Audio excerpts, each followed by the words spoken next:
Madam ఇప్పుడు అందరిలో కూడా ఒక డౌట్ అయితే పెద్దగా అందరూ కూడా చర్చించుకుంటూ ఉన్నారు. ఈ బెంగళూరు రేవ్ పార్టీలో దొరికినటువంటి వాళ్ళందరికీ కూడా ఎలాంటి శిక్షలు పడే అవకాశం ఉంది అంటారు? అంటే దోషిగా తేలితే.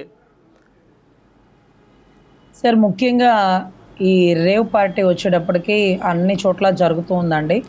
దొరికే వరకు ప్రతి ఒక్కడు దొరలాగుంటాడు. దొరికాక దొంగలవుతాడు. అందులోనూ ఆంధ్ర, తెలంగాణలో చాలా తక్కువ. ఎందుకంటే బహుశా రేవంత్ రెడ్డి గారు ఉండేటటువంటి స్టేట్ గాని, ఇప్పుడుండే మా ఎలక్షన్స్ హడావుడిలో గాని, రేవ్ పార్టీలు ఇక్కడ సరదాలు చేసుకునేంత పరిస్థితుల్లో ఈ 2 రాష్ట్రాలు లేవండి. అంటే తెలంగాణ ఉందేమో కానీ ఆంధ్ర రాష్ట్రం అయితే అట్టొడిగిపోతుంది. ఎవరు ఎక్కడ దొరుకుతారని ఎదురు చూస్తున్నప్పుడు ఎవరు ఎప్పుడు ఎలాగా అవకాశం కల్పించలేని పరిస్థితి. సో బెంగుళూరులో జరిగిన రేవ్ పార్టీకి చాలా మంది రాజకీయ నేతలు ఆంధ్ర నుంచి కూడా అటెండ్ అయ్యారు. కొన్ని వెహికల్స్ కనపడుతున్నాయి.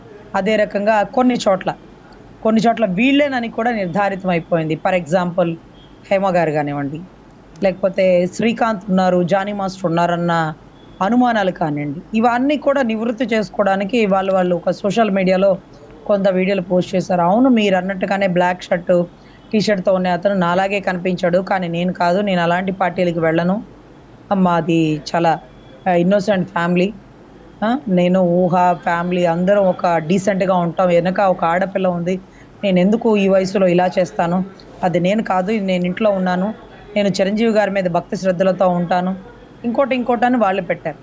అదే రకంగా జానీ మాస్టర్ పెట్టారు.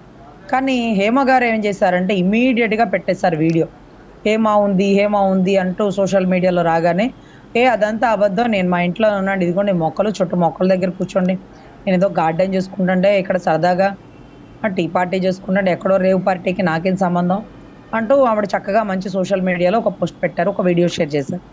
కానీ ఏదైతే వీడియోలో షేర్ చేసిన డ్రెస్సు, అక్కడ పోలీసులు పట్టుకున్న డ్రెస్సు, అదే రకంగా ఆవిడ క్రాఫ్, ఆవిడ ముఖం ఫ్రీ కట్గా ఓపెన్ అయిపోయింది, ఆవిడే దొంగని, ఆవిడ రేవ్ పార్టీలో ఉన్నారని. ఉంటే ఉన్నామని చెప్పాలి, లేకపోతే లేవని చెప్పాలి. తర్వాత డీటెయిల్స్ పోను ఒక ఆధారంగా మనకేమొచ్చిందంటే ఆవిడ టిక్ కూడా వచ్చిందండి. అంటే రేవ్ పార్టీకి సంబంధించి ఆవిడ ఫ్లైట్ టికెట్లు బెంగళూరుకి అప్ అండ్ డౌన్ టికెట్స్ కూడా వచ్చాయి. సో ఇవన్నీ ఏమొస్తుందంటే ఆధారాలు ఓపెన్గా ఇన్ని వచ్చేస్తే ఇక తప్పించుకోవడానికి అవకాశం లేని పరిస్థితి. ఇప్పుడు ఇరుక్కుపోయినట్టే. సాంప్రదాయని, సుధా పూసిని అనుకుంటే ఏంటో కొన్ని సోషల్ మీడియాలో పోస్టులు అయితే వచ్చేస్తున్నాయి, వీడియోలు వచ్చేస్తున్నాయి, నన్ను అవమానించేస్తున్నారు. ఇంకోటి, మనం ఏం చేస్తే అవమానిస్తున్నారు?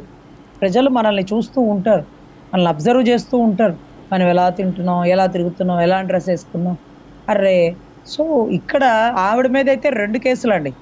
ఏది రేవ్ పార్టీలో పాల్గొన్నందుకు, తర్వాత రేవ్ పార్టీలో లేదు అని అబద్ధం చెప్తూ ఒక సోషల్ మీడియాలో వీడియో పెట్టినందుకు గాను అందరికీ ఒక సెక్షన్ పడితే ఆవిడకి 2 సెక్షన్స్ పడినాయండి.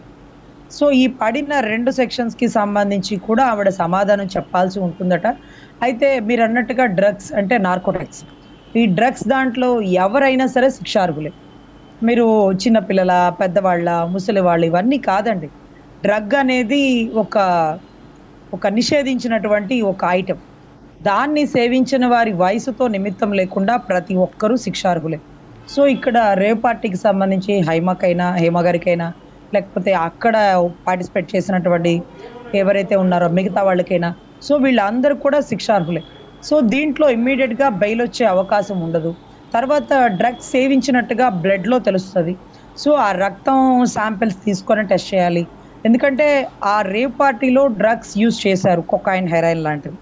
కానీ ఎంతమంది సేవించారు, ఎంతమంది సేవించలేదు అనేది కూడా పాయింట్. సో ఒకళ్ళ హేమ రేవ్ పార్టీకి అయితే వెళ్ళుందేమో, ఆవిడ బ్లడ్ శాంపిల్ తీసుకుంటే దాంట్లో డ్రగ్ అనేది ఉందనుకోండి, ఇంకా ఒక పెద్ద సంఘ విద్రోహ శక్తిలాగా తయారైపోతుంది ఆవిడ. ఎందుకంటే దాన్ని సేవించకూడదని. చాలామంది సినిమా హీరోయిన్లు లేకపోతే పెద్ద పెద్ద బాలీవుడ్ స్టార్లు కూడా ఈ డ్రగ్ కేసులో ఇరుక్కున్న వాళ్ళు. కానీ మీరు గమనిస్తే మొన్న ఈ మధ్య మన ఆంధ్ర రాష్ట్రానికి ఒక పెద్ద కంటైనర్ డ్రగ్స్ వచ్చింది. అది ఒక చేపకు పెట్టే ఫుడ్కి సంబంధించిన అంటూ చెప్తున్నారు.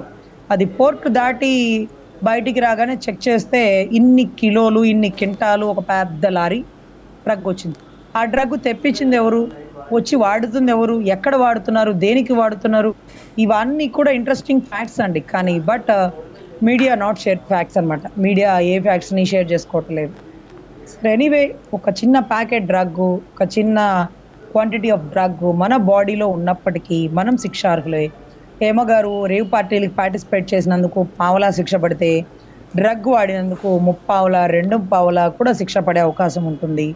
సో వీటన్నిటికంటే మించి నేను అక్కడ లేను అంటూ ప్రజల్ని డైవర్ట్ చేస్తూ, రాంగ్ డైరెక్షన్స్ ఇస్తూ, రాంగ్ మెసేజ్, రాంగ్ కన్సెంట్ చేస్తుంది కాబట్టి అది ఇంకొక శిక్ష. అందరికీ ఒకటైతే ఈవిడికి 2 శిక్షలు పడే అవకాశం ఉంటాయండి. ఎనీవే, నిషేధించిన పదార్థాన్ని యూజ్ చేయకూడదు. దానివల్ల చాలా ప్రాణాంతకం ఉంది. కొన్ని రేవ్ పార్టీలో మన పాముకు సంబంధించిన విషాన్ని కూడా యూజ్ చేస్తున్నాడు. ఎందుకంటే అది కూడా ఇంకా మత్తు ఎక్కిస్తుందని, అది కూడా క్వాంటిటీ ఉంటుందండి, తక్కువ క్వాంటిటీ వాడాలి. అది బాగా డ్రగ్ కంటే ఎక్కువ పవర్ఫుల్ మత్తుగా ఉంటుంది. కానీ క్వాంటిటీ దాటిపోతే అది ఒక పాయిజన్, చనిపోవడానికి మనమే మందు తీసుకున్నట్టు. కానీ ఇవన్నీ కూడా యూజ్ చేయకూడదు అంటే క్వాంటిటీలు, క్వింటాలు ఇవన్నీ ఎందుకు వస్తున్నాయండి? మన దేశం నిషేధిస్తుంది. ఇది నిషేధిత ఐటమ్. పక్క దేశాల్లో ఉందేమో విచ్చలవిడిగా పోండి, చేసుకోండి, తాగండి, తురగండి, తిరగండి. కానీ దేశానికి వచ్చినప్పుడు కొన్ని కట్టుబాట్లు ఉంటాయి. అరే, తిరుమల తిరుపతి దేవస్థానంలో దేవుణ్ణి దర్శనం చేసుకోవాలంటే నేను జీన్స్ వేసుకొస్తా, నేను షర్ట్ వేసుకొస్తా, కట్ వేసుకొట్టా అంటే ఇస్సిరి అవతలేస్తారు. సో అదే రకంగా మక్కా మసీదుకి హిందువులు వస్తానంటే వాళ్ళు ఊరుకు. అదే రకంగా కొన్ని సిద్ధాంతాలు ఉంటాయి ఎవరికి వాళ్ళకి. అలాంటి సిద్ధాంతాల్లో భారతదేశంలో ఉండాలంటే నిషేధిత పదార్థాన్ని వాడకూడదు, విచ్చలవిడిగా తాగి తూగకూడదు, లిమిట్ని ప్రోత్సహించుకోవాలి. సో రేవ్ పార్టీలు, తాగి తందనాల పార్టీలు ఇవన్నీ కంట్రోల్గా ఉండాలి. ఒకవేళ ఉన్నప్పటికీ దాంట్లో డ్రగ్ వాడకూడదు, అన్నిటికీ పర్మిషన్స్ తెచ్చుకొనే పనిచేయాలి. సో ఇవన్నీ కూడా ఉంటాయండి. సో నాకు తెలిసి రూల్స్ రెగ్యులేషన్స్ లేకపోతే చాలా పెద్ద ఇబ్బందులు ఎదుర్కొంటుంది ఈ భారతదేశం, ఎస్పెషల్గా ఆంధ్ర రాష్ట్రం. ఇప్పటికే బీహార్ లాగా తయారైపోయింది ఆల్మోస్ట్ ఎలక్షన్స్ టైంలో మనం చూసాం.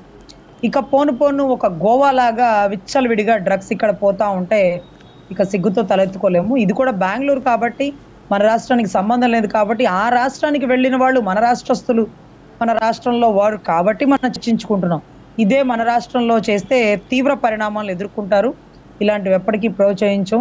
ఎక్కడికక్కడ పర్మిషన్స్, నిఘా వ్యవస్థలు, ఇంటెలిజెన్సీ ఇవన్నీ కూడా ఉంటాయి కాబట్టి బీ కేర్ఫుల్.